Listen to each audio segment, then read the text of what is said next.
Well, good evening, everybody. Josh, thank you for that. And I just want to thank Josh for his service as a trooper here in Iowa. Lord knows we need it back to blue and support all of our law enforcement. My grandfather was the chief of police of a small town in West Texas, and I was a first assistant attorney general. I worked with law enforcement, and I don't know if there's any law enforcement in the crowd, but God bless the men and women in blue. And so thank you, Josh, for your service and your service in the legislature. But it is great to be here. Really appreciate it. Now, I will tell you, I was just on the phone with my 14-year-old son and my 12-year-old daughter, and they came up with me to Iowa the week before Christmas. And they were like, Dad, we want to come back up there. And of course, it's 70 degrees in Austin. I reminded them that it's not quite 70 degrees here right now. And they want to come up next week. And I think the weather's looking a little bit even colder next week. It seemed like Caucus Day might be around 0. And I told my daughter, Virginia, that, and she's a true Texan. So she has some 0 degrees. She goes, people live in 0 degrees? That's okay? I said, yes, it is, but you know, it doesn't get to be 120 like it does in Texas in July. So you guys at least avoid that part. But look, it is great to be here. Thank you. Such a great turnout, all these great supporters. And I just want to say I'm here humbly. You know, I'm a congressman from Texas, so you know, take for what I say for what it's worth. But I've had the luxury of getting to know Governor DeSantis well over the last decade. When I was Senator Ted Cruz's chief of staff, and Governor DeSantis was in Congress, we got to know each other then, and a lot of my friends that had worked for him have worked in the governor's office down in Florida, and I just I feel strongly about being here because I believe we need someone of the caliber and of the integrity of Ron DeSantis in the White House, and I mean that from the bottom of my heart, truly. You know, Governor DeSantis said something last night in the CNN town hall. I don't know if you all were able to catch some of that, but he mentioned the importance of having someone that you can have your kids look up to and emulate in the Oval Office. And I think about that, and I can tell you without batting an eye that I would proudly have my 14-year-old son emulate Governor Ron DeSantis, a man who chose to wear the uniform and serve in the United States Navy when he certainly didn't have to. It was something he did out of service. Somebody who's devoted his life to public service. Somebody who has stood up and done what he said he would do. And someone that you can put your faith in and believe in his values and how he carries himself. And I've seen him around his kids and seen him around his lovely wife, Casey. And so if I leave you with nothing else, I'd leave you with that, because we need that again. We need that in the White House again. I want to be able to go proudly into the White House and be able to say, hey, son, be proud, this is your president. And I think Governor DeSantis should be that guy. I don't know how many of you would have said, you know, you guys have got a great governor in Kim Reynolds, and it's been great touring around the state with her in support of Governor DeSantis. I'm glad she's supporting him. But I also just would note, you know, I don't think any of you, like me 5 years ago, would have said, yeah, I'm sure, you know, Florida will soon have a governor that's a Republican, a conservative, an outspoken conservative, who wins by 1.5 million votes. But he did that. Now think about that for a second. Now why is that important? Because I'm sure all of you, like me, are a little concerned about election integrity, concerned about how the votes are going to play out in the election to make sure that we can take our country back from the depths of what's happening from this administration. But I think the best way to do that is to win by so many votes. You're not sitting there counting votes in Maricopa County or in Miami-Dade County, which he flipped, or that you're trying to count in Fulton County in Georgia. You want to win by the kind of magnitude that he won in Florida. Now think about that. Florida by 1.5 million votes. What if I told you that he won 62% of the Hispanic vote? Would that matter if you were thinking about how we can take this country forward? What if I told you that he won 50% of single female voters in Florida? Would you guess that an outspoken conservative Republican would win 50% of single female voters in Florida? But he did that because he leads. Because he leads with courage and conviction, with a vision where he can take the state forward. Now think about what he's been able to accomplish as governor. Governor DeSantis has been able to transform that state with a strong economy, drive down debt. He'll talk about this in a minute. But debt's not going up in Florida, it's going down. He's reduced it by 25%. Governor DeSantis has been able to take on the woke corporate establishment in Disney and win. And he did that for our kids. He did that for you and me and for our children and for the future of this country. He took them on. Everybody said, you can't do that. You won't be able to do that. You won't win. But he did it anyway. And that's no small thing. He got the legislature They, first of all, in his election, they built the legislature into a 2/3 supermajority legislature, and then he was able to get the legislature to take on Disney. He was getting the legislature to take on the teachers' unions. You see the stories that they've broken the back of the teachers' unions in Miami-Dade County? Because they were willing to take it on. They got universal school choice passed in Florida to give parents choice and opportunity against all of the opposition. Stood alongside our cops. Went after the George Soros-funded DAs and removed them. That's a big deal. We need more of that. We need people who will take action, who will stand up. And then here's the key things that I want to leave you with. Governor DeSantis chose to take on the COVID tyranny that was being foisted upon the American people by Anthony Fauci, and with all due respect to the former president, President Trump, who empowered him and who gave him a medal on his way out of office, gave Fauci a medal on his way out of office. Now, Governor DeSantis wouldn't have done that. In fact, Governor DeSantis did the opposite. He hired a surgeon general that took on all of the mandates when our loved ones were being separated from our families, when they were dying in hospitals or in nursing homes, when our schools were shut down, our kids were pushed off to the corner wearing masks, getting set back in education, and we racked up $8 trillion of debt. Governor DeSantis didn't do that. That was former President Trump, with all due respect. Now, I'm sure virtually all of you supported President Trump in 2020, maybe in 2016. I was Senator Cruz's chief of staff, so in Iowa in 2016, I might have been here for Senator Cruz. But look, my point is, we're all Republicans. We want to support a strong conservative Republican this year to beat Joe Biden and take back our country, right? We all want to do that. But we're also a family, and you sit around the family table, you got to pick. You got to decide what you're going to do, right? If you're the coach of a football team, you got to pick who your quarterback is. You might love them all. You might have 3 great quarterbacks. You might have great recruits. But you got to pick who's going to captain it. And I don't think there's even a close call about who we should pick to be the quarterback for our Republican Party heading into this cycle to try to take our country back from the depths of the leftists who are destroying our country. I think that man is Governor DeSantis. And I know that because of what I've seen him accomplish.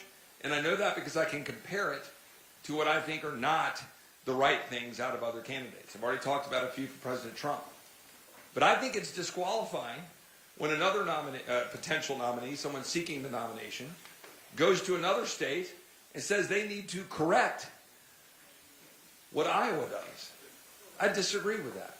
That's not just a joke. That's not just something you flippantly dismiss. That's something you specifically chose to do, and Governor Haley went to New Hampshire and said that. I've got a problem with that. And here's why I've got a problem with that. All roads to the White House go through Iowa first. And it's been that way for a long time. And I think that's a good thing. I say that as a proud Texan. You guys do things a little differently. And you do things like this. You're here intentionally because you understand how important it is. And that's the most important point here. We don't decide these elections through polls. There's a lot of people in the media who want to tell you this has already been decided. It hasn't. And I can tell you, going across this state, there are a lot of people, as you all know, all your friends and family throughout the state, taking this very seriously. You all have the opportunity right now to set the stage and set the table for our country. This is going to be a monumental election. We have to take our country back from the depths of what this administration is doing. I say that as a Texan who led the district I represent. Southwest corner is about 100 miles from the border. I drive down to Del Rio, I drive down to Eagle Pass, I drive down to Laredo regularly and meet with the folks down there and the ranchers and the law enforcement, and the people getting overrun. 302,000 apprehensions in December. 302,000. We had 6 children in the school district in which my family resides who died from fentanyl poisoning last year. 6 children in that school district. We have untold chaos throughout our state in particular because of this, but throughout the country. Arizona's feeling it badly as well. We can avoid that. We can fix it. But you got to have a leader who will actually do the hard work of getting it done. And a lot is made, for example, out of the wall, right? And that President Trump started to build the wall, didn't finish the wall. But I'm going to tell you another quick story. Do you remember in 2018, I was first running for Congress. There was legislation on the floor of the House to deal with border and immigration. Former President Trump chose to saddle up with Paul Ryan and push an amnesty first bill that didn't have the security we needed. Governor DeSantis and friends of mine in the Freedom Caucus and conservatives in Congress said, wait a minute, we need a bill that would actually secure the border. And unfortunately, President Trump chose the other bill. And that held us back from passing a law when we had the House, the Senate, and the White House that would have stopped a lot of what Joe Biden is doing right now. We need a leader who will get it done. Ron DeSantis has been getting it done in Florida. I want Ron DeSantis to be able to get it done for us, for the United States. We have no more time to waste. I'll close with this, and I'm going to introduce my friend Thomas Massey from Kentucky. 12 years ago, I was working for Governor Rick Perry. And I was diagnosed with stage 3 Hodgkin's lymphoma. And I had a 4-month-old daughter then, Virginia, who's now 12. Charlie wasn't quite 12, my son. I mean, it wasn't quite 2. And, through the grace of God, great doctors at MD Anderson and a very loving wife, I got through it cancer-free, and I've been cancer-free for 11 or 12 years, and that's great. It's a great blessing. But when I ran for Congress, it was because the good Lord gave me a little bit more time on this planet. And like all the veterans who are in this room who fought and served this country, like the 400,000 tombstones that I drive past when I go past Arlington National Cemetery from my apartment in D.C., when I'm there to Capitol Hill, my little bit of service in Congress, I want to leave this country freer and better and stronger to my kids and grandkids. And we owe that to all of the people who have sacrificed for this country in the past. So I just want to thank you all for being here. I want to thank you for being willing to support Governor DeSantis. I want to personally ask you to get out and work hard and caucus for him. We need this man in the White House. Our country needs a leader like this. And I'm so proud to go around the state and around this country campaigning for him. We'll continue to do so. I'm doing so right now alongside my very good and dear friend Thomas Massey from Kentucky, who is, when people ask me who my favorite member of Congress is, and I will often say without hesitation that even though he's not always right, and I usually am, it is my good and dear friend Thomas Massey from Kentucky.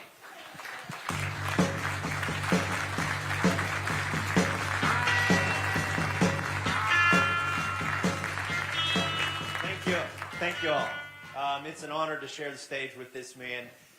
If you look at conservative ratings and the scorecards that these independent groups put out, he likes to remind me he's 100% and I'm 95%. So we only disagree about 5% of the time.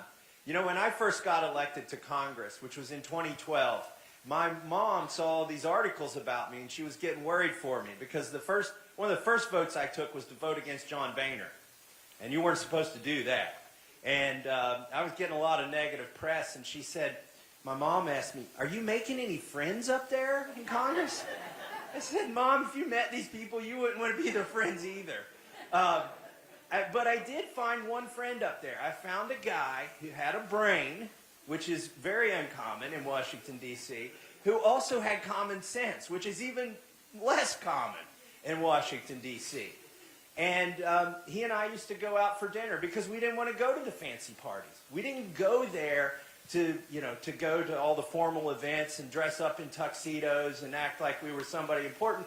We'd get together and talk about what was in the bills we had to vote on the next day because we thought that was our job, and frankly, it was our job. So, I hung out with Ron DeSantis a lot up there. And came to appreciate not just his intellect, but also his devotion to his wife. And, they had kids. As my wife and his wife met each other eventually, and we got to know they were a really good family. Well, when I first got into politics, and before I ever got elected, I tried to figure out what was going on in the politician's brain, whether I should vote for them or not. And the first thing I wanted to know is, did they understand the Constitution? And so I would, being from Kentucky, we like guns. I know you probably like guns up here in Iowa. Maybe a few in the room. I'm comfortable with that. Maybe one on me. But I used to listen to how politicians answered the question about the Second Amendment. And if their first instinct was to talk about duck hunting, I thought, I like duck hunting too, but you probably don't understand any of the Constitution if you think that the Second Amendment is about duck hunting.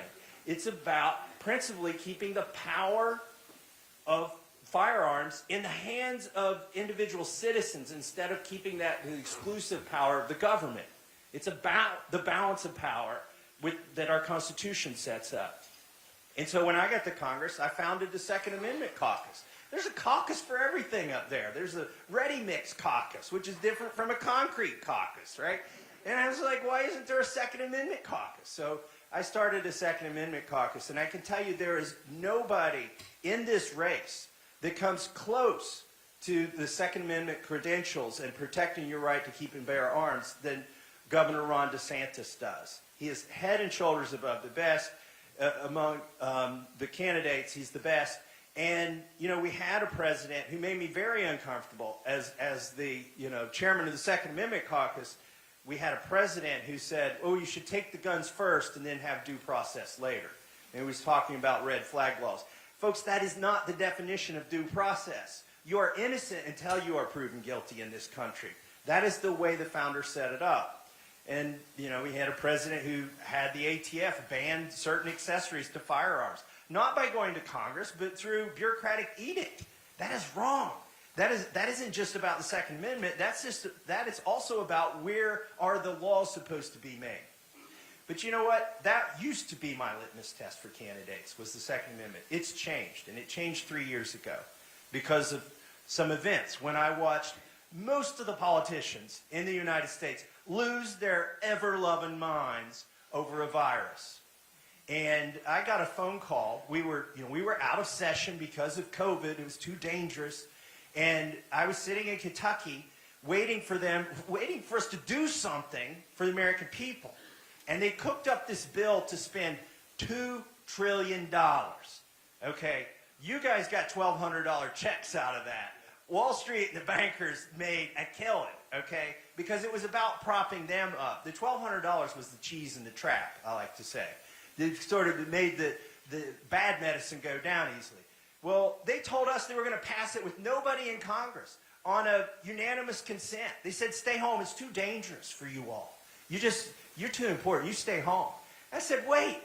The nurses are working. The farmers are working. The truckers are trucking the stuff. People are sitting at home ordering stuff on Amazon. Somebody's working. We're going to the grocery store, and these congressmen expect the bag man to, the bag boy to put their groceries in and bring them out to the car. I said, by golly, you need to work. So I got in my car and I drove 9 hours to Washington, D.C. before they could reconvene with nobody there. And I said, you will not pass this bill with nobody here. And I objected. They had to call all of Congress back to Washington, D.C.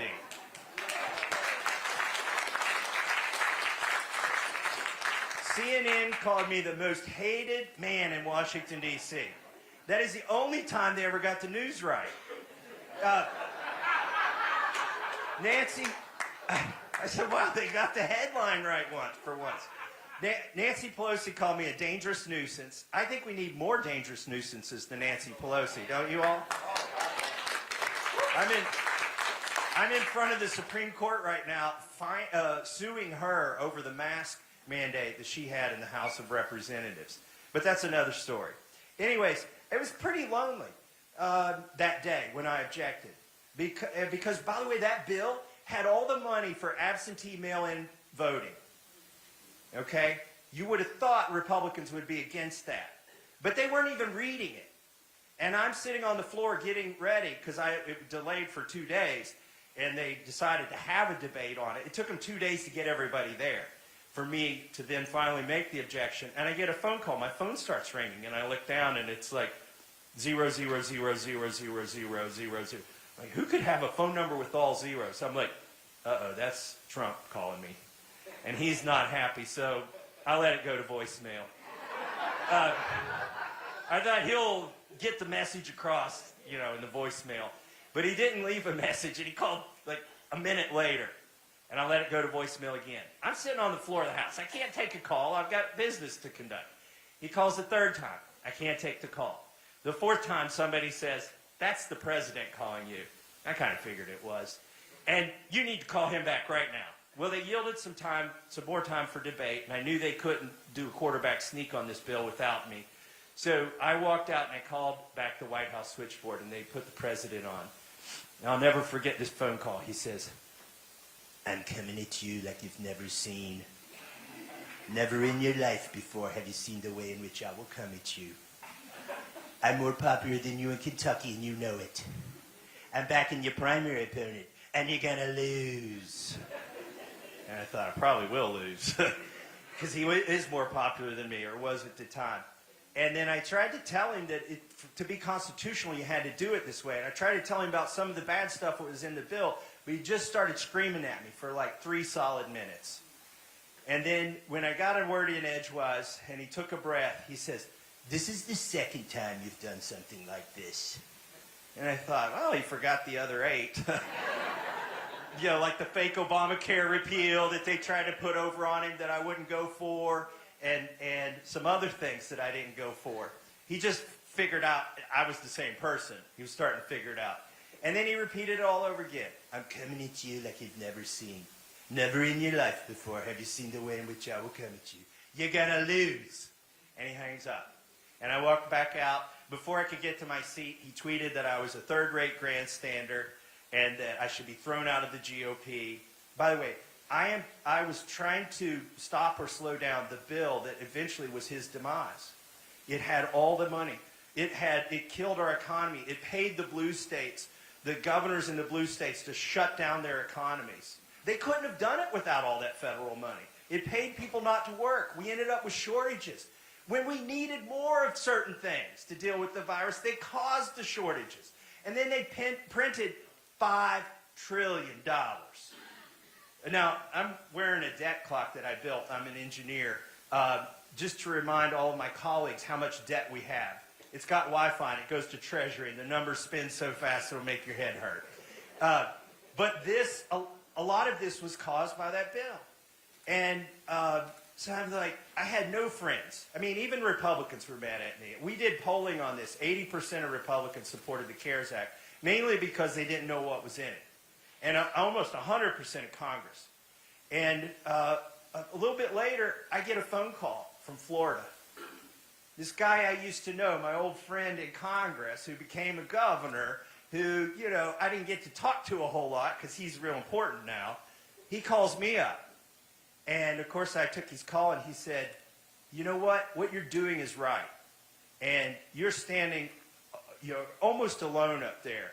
And but you're doing it for the people, and even though the polls are against you," he said, "I'm going to do the same thing here in Florida. And I know it's unpopular, and I know it could cost me a whole lot of votes, and the president's against me, but it's the right thing, and in 2 years, I think people will see that what you and I are doing today is correct. But it might take 2 years." And I thought, oh my gosh, a politician who can think 2 years ahead? Most of our colleagues can't think past lunch, right? So what's he going to have next for lunch? So, when I watched what he did in Florida, how he pushed back, how when his Surgeon General, remember Trump said you couldn't fire people because they're civil servants, et cetera, he couldn't fire Fauci. Go back and watch the video of a press conference where Ron DeSantis' Surgeon General said you had to keep the lockdown measures in order as long as COVID existed. You had to have social distancing and masking. They came over and tapped him on the shoulder, and he got pulled off the stage. I mean, he literally got fired right there. I thought, we need that kind of leadership in the White House. And if Ron DeSantis will ever run for president, I will work as hard as I can to help him. And that's why I'm here in Iowa. And it's my honor to introduce my friend, Governor Ron DeSantis.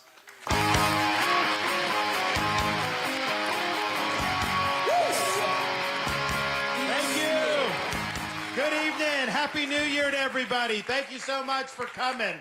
You know, as governor of the Sunshine State, normally in January, I'm down in Florida, all the Midwesterners storming down to escape the cold.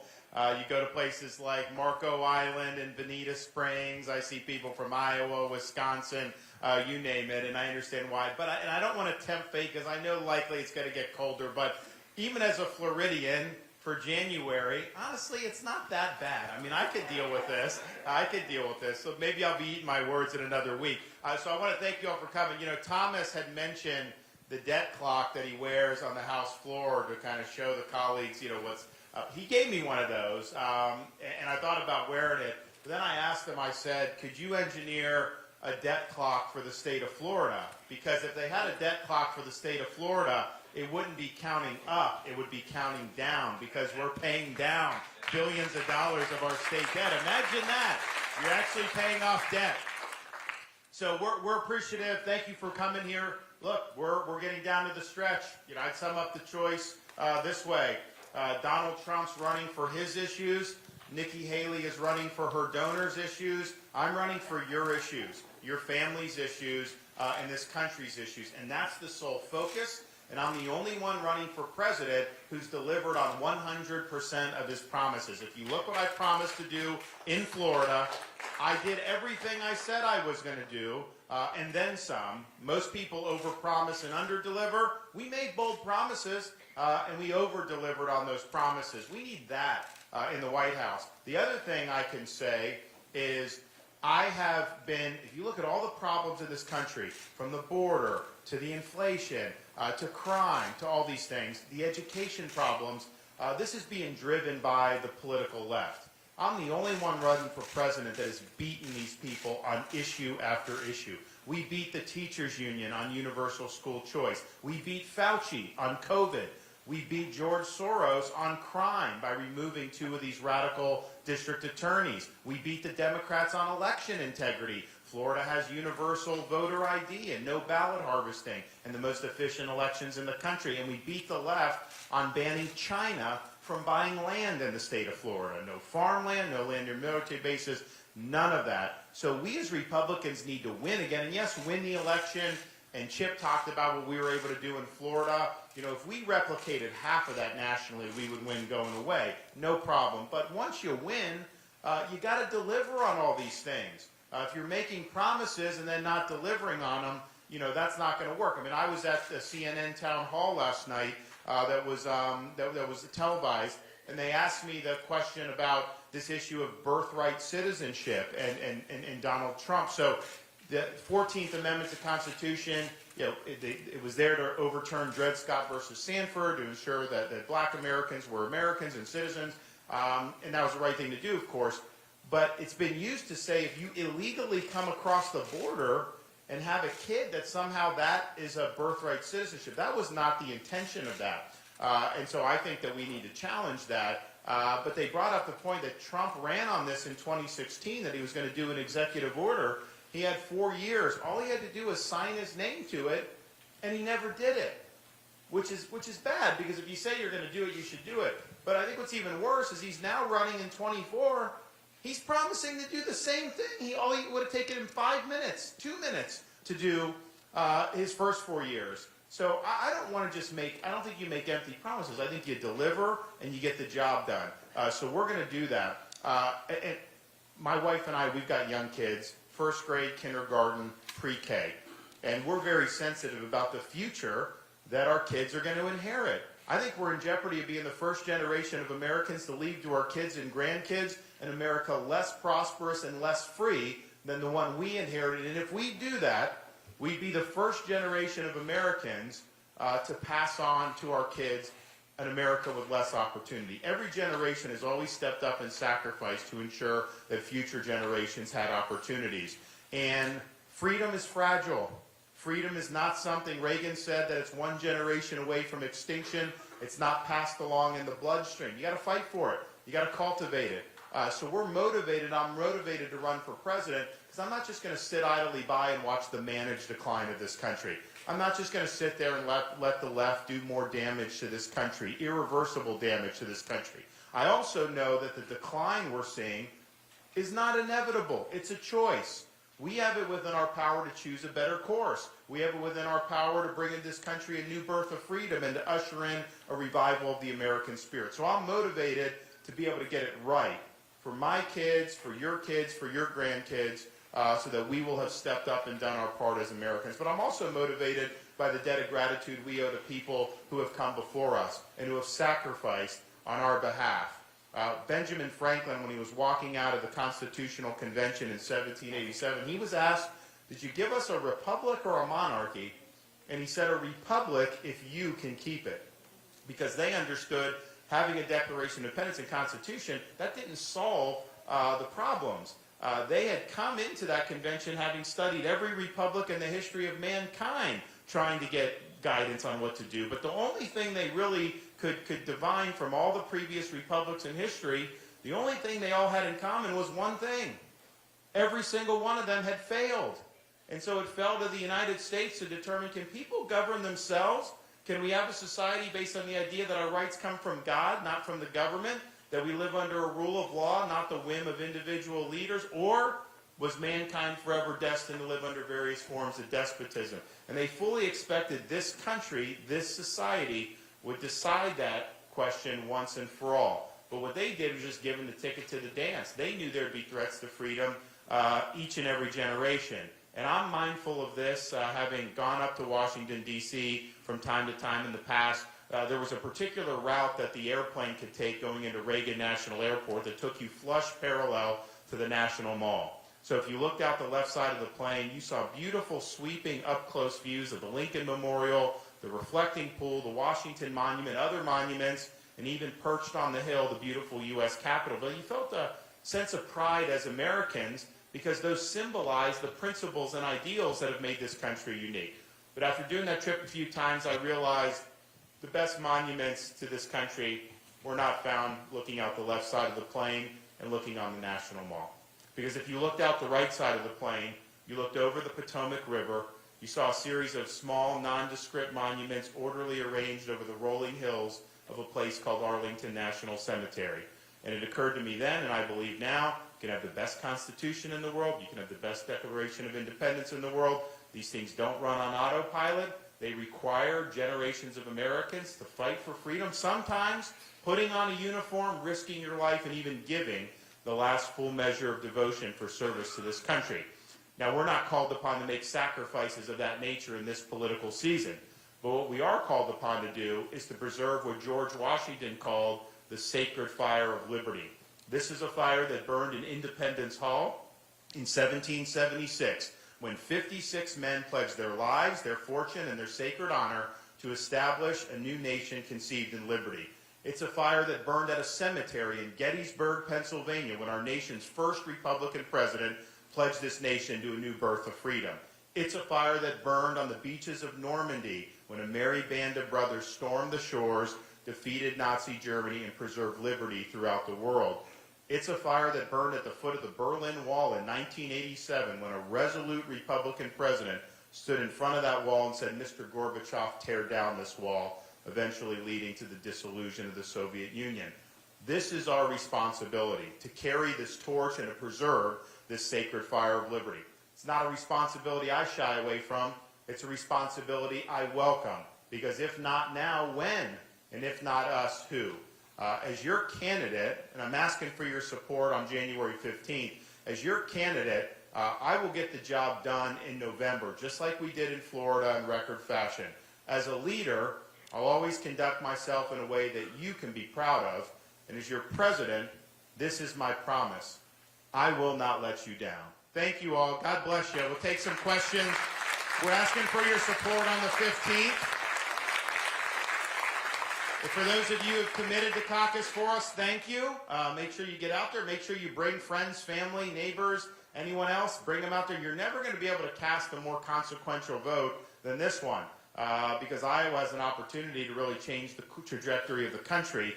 Hopefully after today, after listening to our answers, you will commit to caucus to us. We have this incredible group of volunteers, organization. I've been to all 99 Iowa counties. I think you got to show up. I think you got to answer people's questions. I think you got to do it. I'm the only one that's been doing that consistently. Some people won't even debate. That's not the way it works. Ultimately, whoever is the president is not a ruler over the people. The president's a servant of the people. And I have that servant mindset, and that's what I'll take with me to Washington, D.C. Okay, we have any questions? Yep. Yes, sir. I'm wondering, where do you stand and how will you help fix mental health crisis in America? Because I have 4 children And what's your name? My name is Dawn. Dawn, and how old are your kids? 21 to 31. Okay, great. We're adopted at 3, 4, 12, and 7. Great. So questions about mental health. And, unfortunately, we saw this in Perry, Iowa, where you had a 17-year-old that had some serious problems. Take a gun and shoot people, killed a 6th grader tragically. I think you had the principal probably save some people, did get wounded. And so these are things, when you see that, you wonder what would trigger this. And that's something that's very problematic. But look, that's a very extreme case. But there's a lot of other needs for mental health across society. It doesn't mean anyone that needs services is like that. I mean, there's a lot of veterans, for example. I'm the only veteran running for president, and I'd actually be the first veteran of a foreign war elected since 1988 in this country. That used to be something that was done pretty regularly. We haven't had that in a while. But I think about the mental health, I think what the veterans have gone through. 22 suicides a day.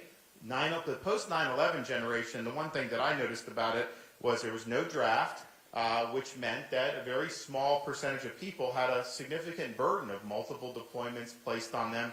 It's just not normal to go through that as a human being. You are going to have invisible wounds of war. It's not something that is unnatural. And so how do you navigate that? And I think what the VA has done is they've done so much in pumping people with drugs and pharmaceuticals. And I just don't think that is ultimately the answer. Certainly for many of them, it's not been the answer.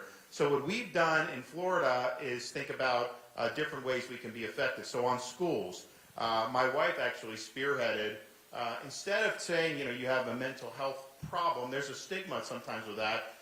She's basically reframed it as like personal resiliency. She got some of these professional athletes, like famous people like Tom Brady, to endorse the program, and more kids are now having services. That's a good thing, and I think that's something in schools that's important. For veterans, we're going to recognize that the VA ultimately is not going to be able to solve these problems. The bureaucracy is too big, it's too cumbersome. Yeah, I'm going to come in there, I'm going to fire people in the VA, we're going to hold people accountable, we're going to do a lot to make it better, but we need to harness all these resources we have in society. So for example, a veteran has post-traumatic stress. We have organizations that do things like in Florida, they train service dogs to be able to identify symptoms with post-traumatic stress, be paired with the veteran, and mitigate the symptoms. What ends up happening, the suicide rate drops dramatically. We have other clinics that are veteran, that are done with private funding. So there's a lot of, I think, resources out there. How do you connect people to that? So with the VA, we're going to have all these resources plugged into a portal. So when you go in, we'll have veterans groups, charities, churches, businesses, individual volunteers, whatever. There's a problem, it's going to go out, and those folks can also spring into action and not rely on the VA. And if someone's having a tough time, say as like a veteran, maybe you just said you want to volunteer, someone is for people in your community. You show up and say, you know what, I just want to let you know, I appreciate your service, I care about you, can I take you out to lunch? That could be something that would prevent a suicide right there if they're going through tough times. So we need to think a little bit more broadly about this. But I think this is just going to be a recurring issue, particularly with the veterans community. And, as a veteran, I have an obligation as president to put veterans issues on the front burner. And all the vets out there, you have my word on that. We will get that done.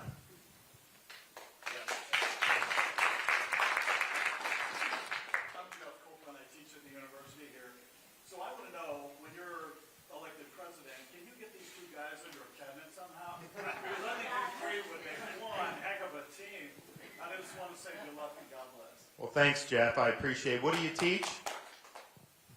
I know everybody's going to go, well, I got to watch my language now. I'm in the English department. Oh, okay. Good. No, it's important. Well, now, look, I think these guys are great. And here's the thing. I mean, the way this whole political process works, I mean, we have a former President Donald Trump that they've been writing about this. I mean, he will go after people that don't bend the knee. And these guys have just said, look, the governor's the best candidate. You can attack me. You can do whatever you want. These guys take fire for no reason. I mean, like, they've done a good job, right? And they're principled. And that's the thing. If you're principled and you stand by those principles when it's not easy to do, I don't even need to agree with you every time. I respect that. Too many politicians, they talk a big game. The minute it gets hot in that kitchen, they cut and run. And they're nowhere to be found. And so these guys will stand in there in battle. And I think that, if you look at somebody like a Thomas standing up in COVID, we kind of forget the absolute hysteria that was happening at the beginning of COVID. What he did to say, wait a minute, Congress has never spent this much money in a single bill in the history of the country. Maybe the members actually should have to show up and vote on it, and you can't just deem it passed and then go on with $2 trillion later. That was, now you look at it like, well, of course that's what should happen. At that time, no way. He was public enemy, number one. You look at Chip fighting the fight in the Congress now. Anytime there's issues with border, all this stuff, too many Republicans, want to cut some deal that will not work, and he will just say, we have to solve the problem. We have to do it. And he gets heat for doing that. But, it's like we can't just be like Lucy with the football with all this stuff. They promise all these things and they don't deliver. We got to actually start delivering. But I think a larger issue on personnel is important because I think Donald Trump had problems with personnel in the first term. I don't know that he could get elected again in this country. That's one of the main reasons I'm running because I think we got to win. But somehow, say something that happened, I don't think he'd be able to recruit a lot of really good personnel in a second term, partially because of how the first term went. With me, I think we'd inspire people from all across the country to want to be part of this. And I don't think you can just recycle people from D.C. I think you need to bring people from Iowa, from Texas, Florida, pick up your family, move to the nation's capital for 2, 4, 6, 8 years, whatever you can do, knowing that you're on a mission to return this government to its rightful owners, which is we, the American people. And you're going to be totally willing to ride off into the sunset, go back home and live under your handiwork. You're not trying to be part of this permanent D.C. political class. You're on a mission to be a citizen servant. Those are the type of people that we need. And quite frankly, those are the people that are the high caliber people. I think the folks that are inside D.C., it's a swamp for a reason. How is it that 5 of the 8 wealthiest counties in our country are suburbs of Washington, D.C.? It's because it's all about benefiting the entrenched D.C. class at your expense. So we're going to be free people from outside D.C., people that are going to be on a mission, people that are going to be willing to have a lot of backbone and get all this stuff done. And here's the thing. As a leader, you have to have humility, especially as a governor or president, because it isn't like, if I just had my own private company, I could just call the shots. Well, as president, you're the head of the executive branch. You got to deal with Congress. You got to deal with this bureaucracy. You need a cadre of people with you that share the mission that will help implement these policies. You can't do it alone, and you got to inspire those types of people to come. So we have that humility, and we understand that. If I could just say something real quick.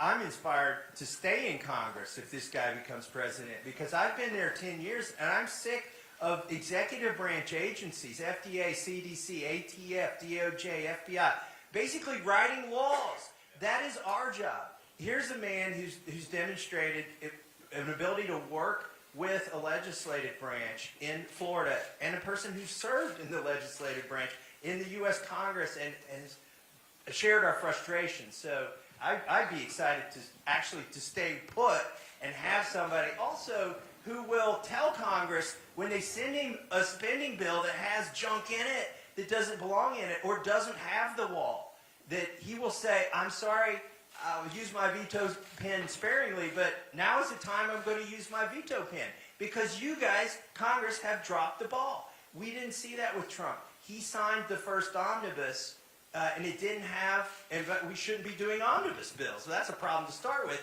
But it didn't have the wall in it. And he said, well, I'll never do this again. And he did it 12 more times and said it each time. It's like when you tell kids, and this is an insult to kids to compare Congress to kids, but when you tell kids your bedtime is 8 and you let them stay up till midnight for 2 weeks, you're never going to get them to bed at 8. I have kids. I got 4, so I know this for a fact. But that's the way, you need a leader in the executive branch who will veto crap when it shows up on his desk. Yeah, and I think, if you think about the problems with kind of how Washington works, elect better people, but ultimately the incentives are not where they need to be for good behavior. That's just the reality. Doing the right thing, you're cutting against the entire structure up there. You're going against everything that's guided to a certain way. So what are some of the things I think would be good? One, term limits for members of Congress.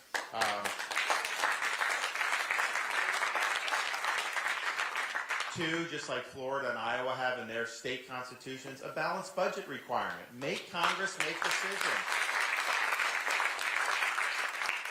And then three, give the president what's called the line item veto authority. And so as governor, I have this. They put a budget on my desk. I can go through each individual spending item and veto those without having to veto the whole bill. So if they put pork projects in, I take out. So one year I vetoed 3% of the entire budget that was put on my desk. And that's part of the reason we've been able to pay down 25% of our state's debt. In Washington, these guys, well, they wouldn't vote for this, but the Congress will put on a massive spending bill, $2 trillion, $1.5 trillion, whatever it is. And it's like a lot. No one knows what's in it. And the president either has to veto all the spending and fund nothing, or sign it and fund everything. But they're spending your money to do things like promote transgenderism in Bangladesh. How is that something that you want your money going to? So if you had a line item veto, you would be able to take out so much stuff. Funding for the United Nations, vetoed, done. You can do all that stuff. So I think it would be really, really good.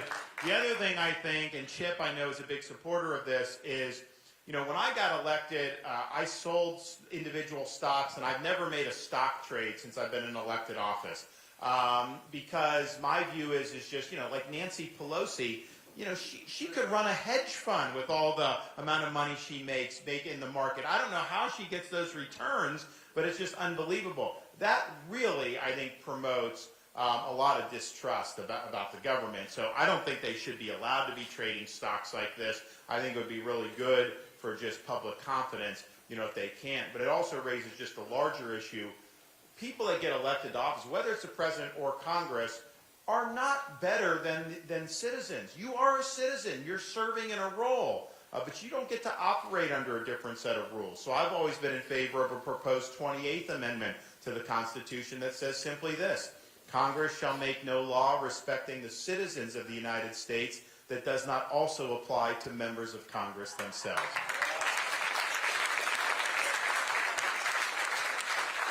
Yes, sir. My name is Stan Engel. I'm a registered Republican. I'd like to know what is the sources, the three primary sources that are funding your campaign. Well, thank you, Stan. You mean in terms of, it's basically individuals that can give under federal rules. Individual can give, I think, up to $3,300. No corporations can give in that. So I would imagine if you did by occupation, my number one would probably be retired folks, because I'm from Florida and I got a lot of folks down there, that have supported us in that regard. And so that was that. But that's all publicly disclosed, and you just have to, I guess you'd have to sort by occupation to try to be able to figure that out. Look, I think if you look at all the money that's been coming in, most of the stuff from like Wall Street and the liberals there and on Silicon Valley, most of that's coming in to attack me with all the stuff that I've had over 40 million attacked against me. That's more than has been spent against all the other Republicans combined. It's actually more than has been spent against both Biden and Trump combined during the 2024 election cycle. That should tell you who they fear the most, who they think is the threat. I always get asked, like, the media is always so negative on you. They're always running you down. They're always doing that. Does that bother you? I'm like, look, Republicans don't trust the media. So if every Republican in Iowa who caucuses knows that I'm the guy the media doesn't want to win, is there any better endorsement I could possibly have in the eyes of Republican voters? Hi, Natalie Jones. Every day. Where are you from? I am from Waterloo, Iowa. Great. I work with the elderly, and every day I see them outlive their retirement funds.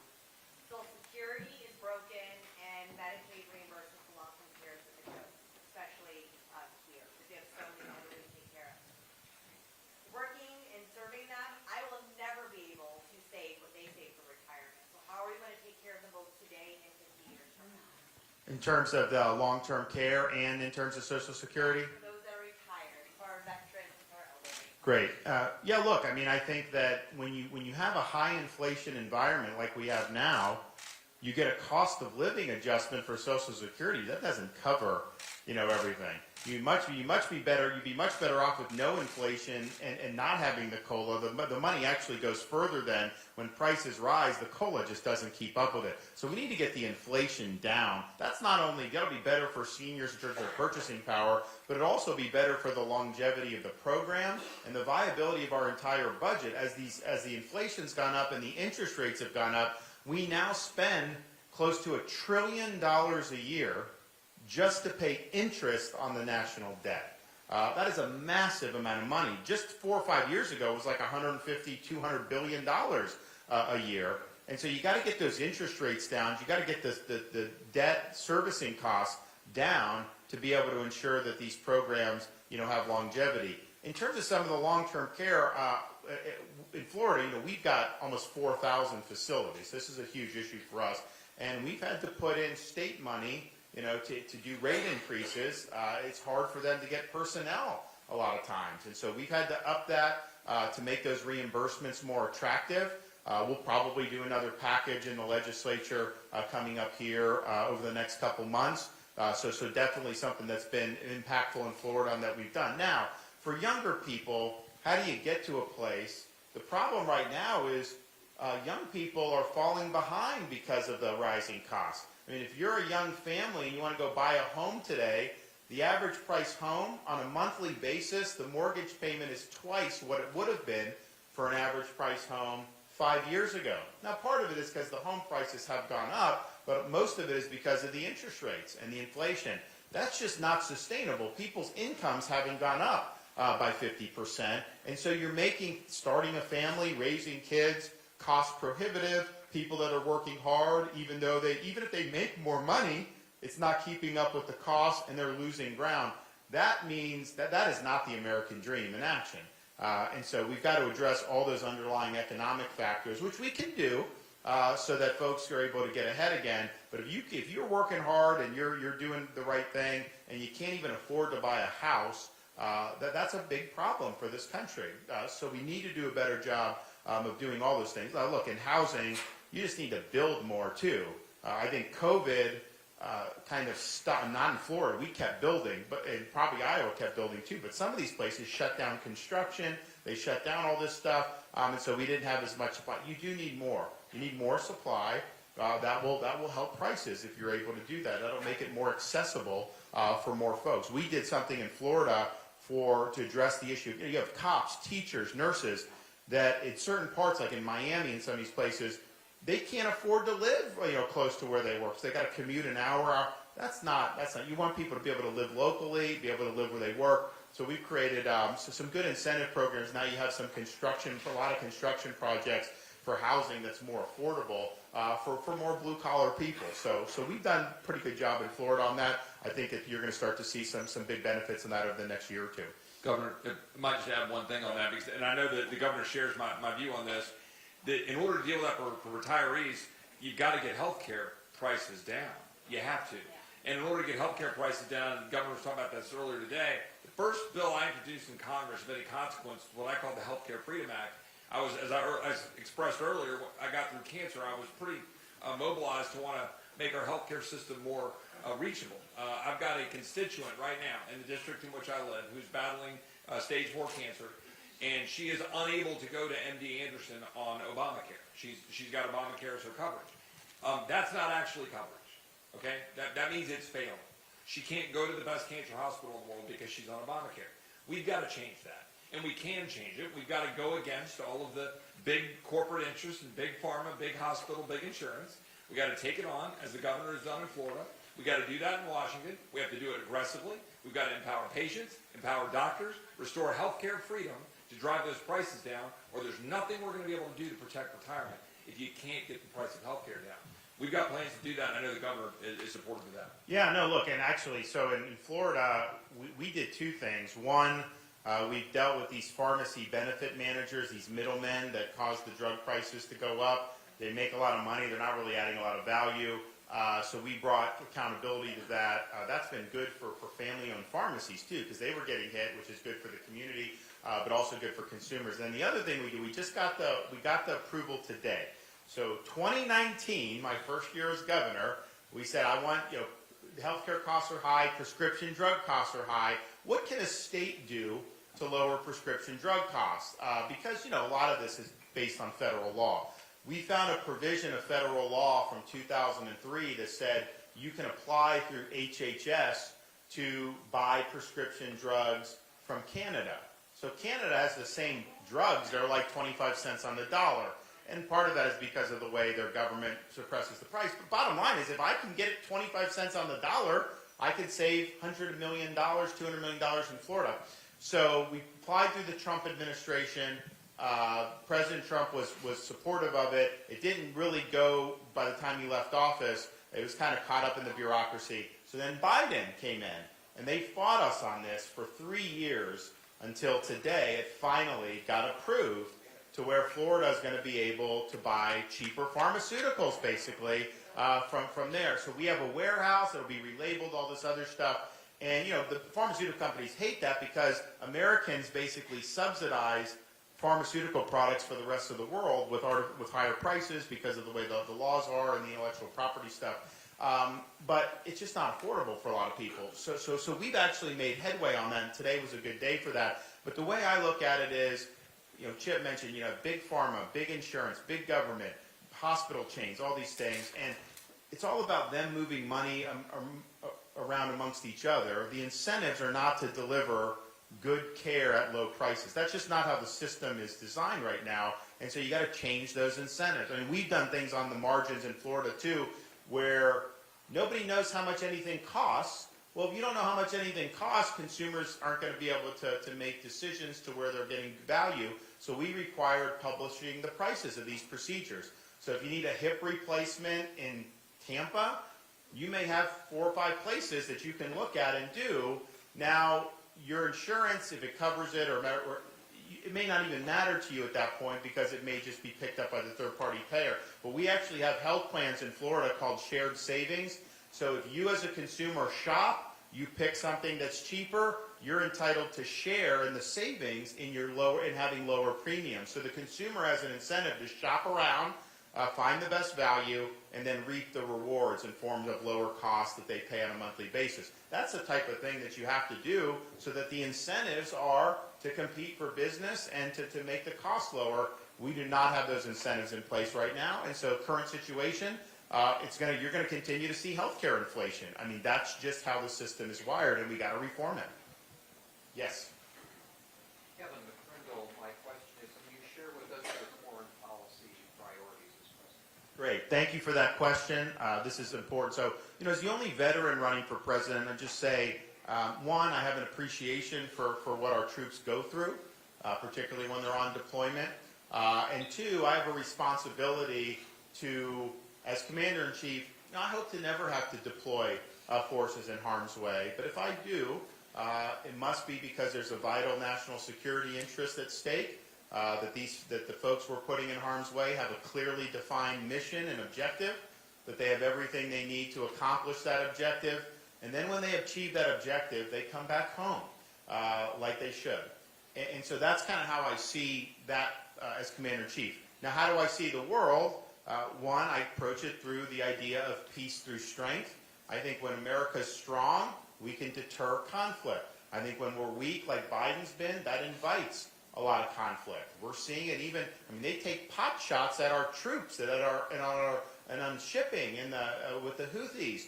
They're doing that with impunity because they know there's not really been a serious response. That's not the way you roll. You have to say, all of our allies, you're going to have no better friend than the United States. Our enemies, we're not going to try to instigate anything, but if you're an enemy of the United States, if you try to cross us, if you try to do something against us, buckle up. You're not going to want to do that. And once people know that, you will deter a lot of the aggression. I think the biggest challenge we face geopolitically is the Chinese Communist Party. If you look, they have an economy that's almost as big as ours. They have a military that's almost as big as ours. And they have ambitions globally to be the world's leading superpower. And if they're able to achieve that, that will impact your lives here in Iowa. It'll impact our lives in Florida. because they'll use their power over the economy globally to export their authoritarian vision throughout different societies. And so we can't let that happen. The 21st century needs to be an American century, not a Chinese century. So what do you got to do? Biden's clearly not doing what needs to be done. One, you need more hard power in the Indo-Pacific to deny China's ability to invade Taiwan or get beyond the first island chain. If they know that they wouldn't be successful, they're not going to do it. I think increasingly under Biden, they're more likely to do it. We'll be able to change that. Two, economics. We should not be dependent on China for things that are of vital concern to this country. And yet, over the last 25 years, you've seen so much production migrate to China, and it's put us in a really vulnerable position. So we need to reclaim our economic independence. We need to reshore some of these key industries here in the United States. But then third, China exercises a lot of power over our society here. That's why I signed legislation banning China from purchasing land in the state of Florida. I don't think it's good if China's owning our farmland or land near military bases. We also ejected China and these Confucius Institutes from universities in Florida.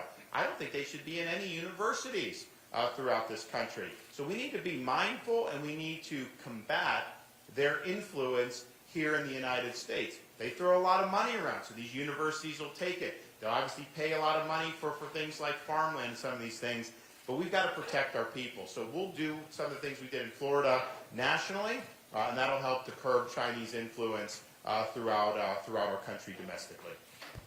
Ladies and gentlemen, this will be the last question. Everybody says they're going to take care of the wall problem, but what are they going to do with all the millions that have already walked across that border? I'm sending them back to their home country. I mean, that's what you have to do. And your name is? Carmen? Yeah, Carmen, look, we either have a rule of law or we don't.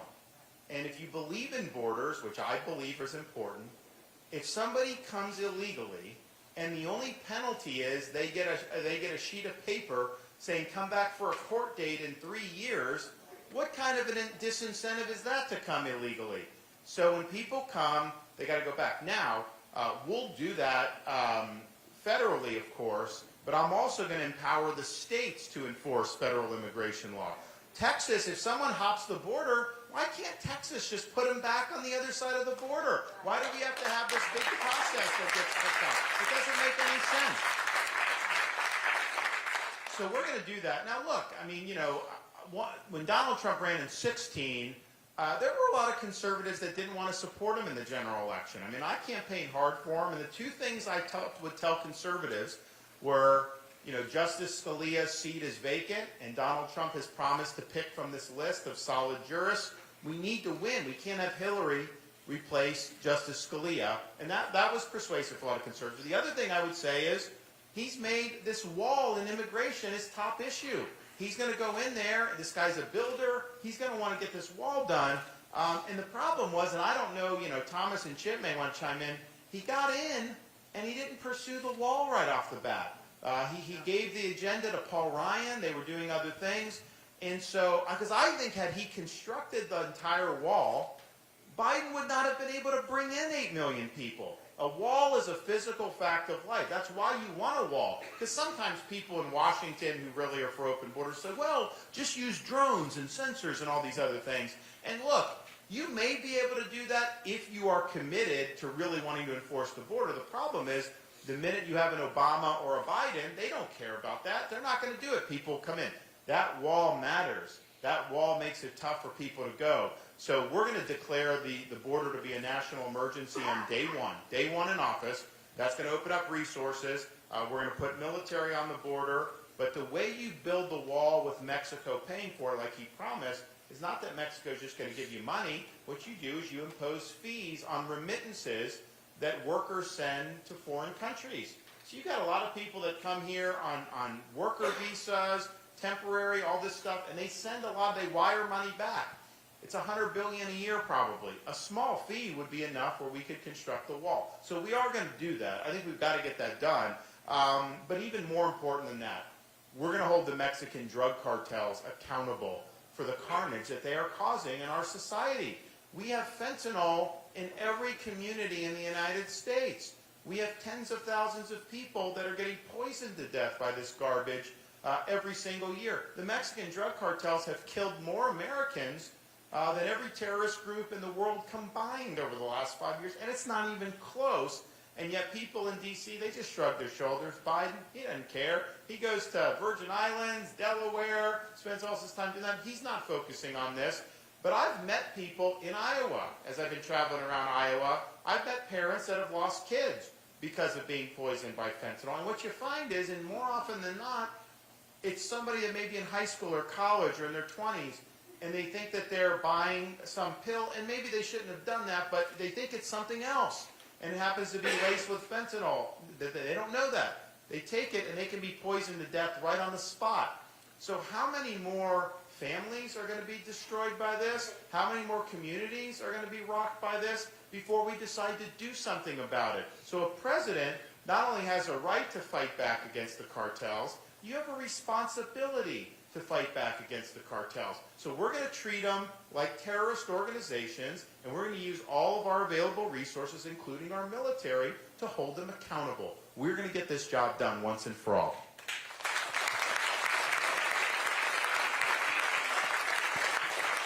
Any more? Yes, ma'am. Yes, ma'am. My name is Barb from here in Cedar Falls.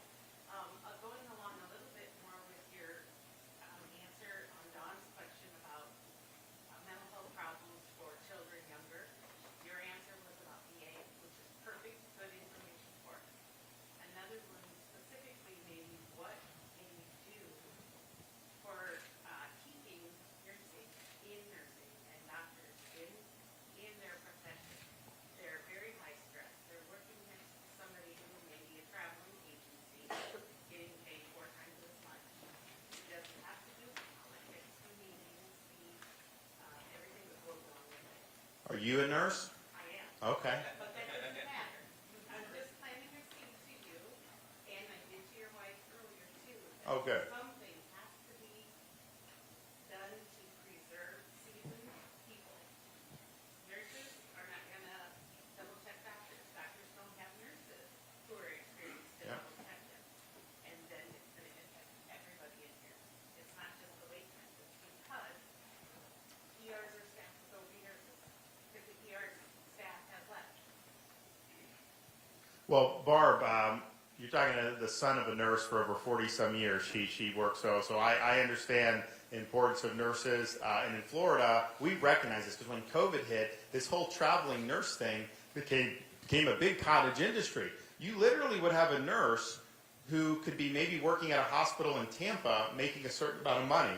They could sign up with this agency and still work basically the same job at much more, and sometimes they get sent in other places, but you literally, it created this crazy situation, and the money was really, really high. That's what we both just said. We both just said that. Yeah. My specific question is what can we do to repeat that? Yeah, so I'm getting there, yep. So you have this situation, and it's like, man, if you could go, so nurses would go that direction. And so the traditional nursing, they were short on this. And then you look, especially a growing state like Florida, what's that going to look like in 5 years, 10 years?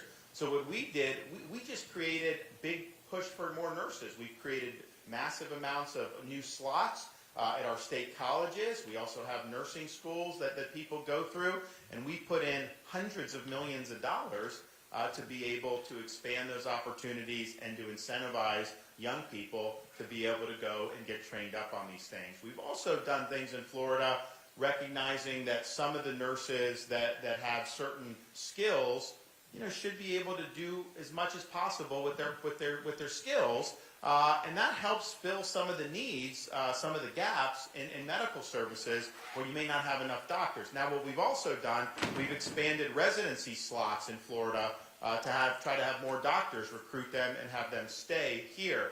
But I think nationally, what role the federal government would be versus state or local, we'd have to sort that out.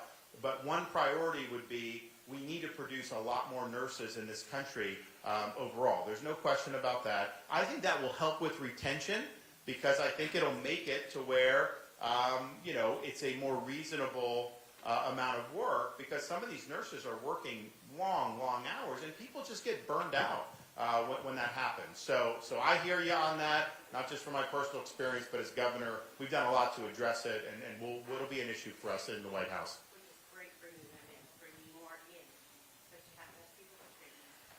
Oh, yeah, Have people with experience, for sure. so the retention and I agree. Thank you. you answered it. Yes, sir.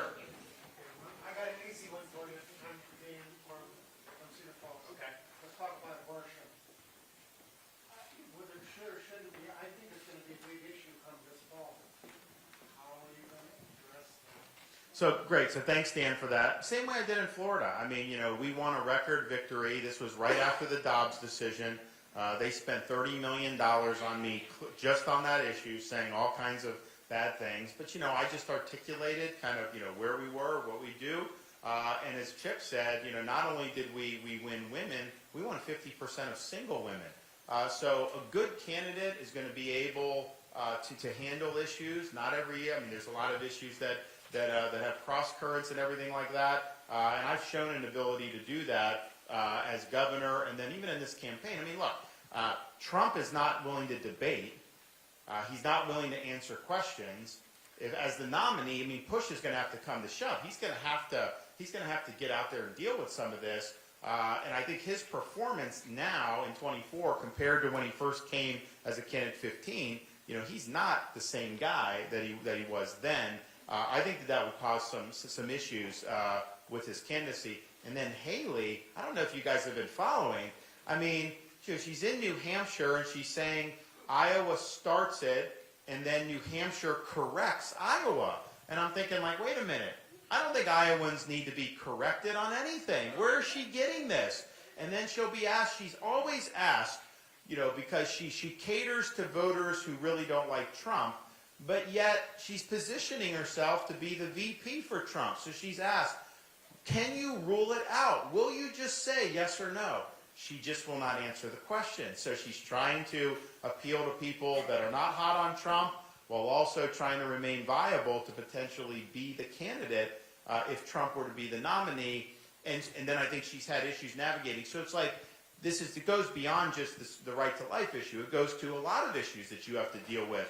When the media is hostile, when the Democrats are firing at you, who do you trust to be able to be somebody that's got command of these issues, that has the ability to articulate this stuff in a way that's going to attract more people to your candidacy and to the party? And I think Florida, we showed the blueprint of doing that when we're winning these areas that no Republican has won in a generation. So that's really, I think, what it's going to take, somebody that knows how to navigate all these different issues. But I do think this. The women in Florida want to put that back on the ballot. Well, that's an interest group that did that. I mean, that would remain to be seen. I mean, whether that's something that would get, Florida, we have 23 million people. I think to get on the ballot, I think it's about 100,000 signatures. And so that, there's a lot of things that get on the ballot. But it will remain to be seen whether that will ultimately be on the ballot. It's going to be reviewed by the court and all these other things. And so, but here's the thing. We've countered it. We've showed how to do it already in the state of Florida. And I'm best situated to be able to navigate all these different issues on your behalf in a way that's going to lead us to victory. I can tell you this, the Democrats, they really want to be able to run with Trump as the nominee. They're telegraphing this. And what are they going to run on if he's the candidate? They're going to talk about legal cases and criminal trials and January 6th and all this stuff. That's what the entire thing's going to be about. That is not the way Republicans win. Those aren't the issues that we want to be running on. We want to be holding Biden accountable for the border and for his economic failures and the failures on the budget and the crime and all the stuff that we see. That's what you want to be focused on. So they're going to run that playbook if Republicans go down that road. And so we have an opportunity where we can have a really strong election. We can have the wind at our back.